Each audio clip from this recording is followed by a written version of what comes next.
গত 13ই ডিসেম্বর 2025 যুবভারতী ক্রীড়াঙ্গনে মানুষ যে প্রতিবাদটা দেখিয়েছিল সেটিকে তো একটি প্রতিবাদ বলা যেতেই পারে, কিন্তু আসল প্রতিবাদ কিন্তু মানুষকে দেখাতে হবে ভোটে, অর্থাৎ ভোটে অংশগ্রহণ করে এবং ভোট দানের মাধ্যমে তাদেরকে কিন্তু তাদের আসল প্রতিবাদটা জানাতে হবে।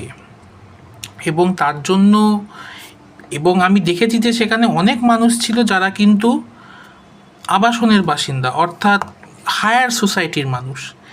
এবং পশ্চিমবঙ্গের কলকাতা শহরে হায়ার সোসাইটির মানুষরা কিন্তু কখনোই ভোট দিতে আসে না।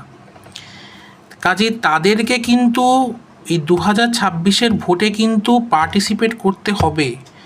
নিজেদের মনের ক্ষোভটা কিন্তু ওই ভোটিং মেশিনে কিন্তু জানিয়ে দিতে হবে, তবেই কিন্তু এই প্রতিবাদটা অনেক বেশি সফল হবে।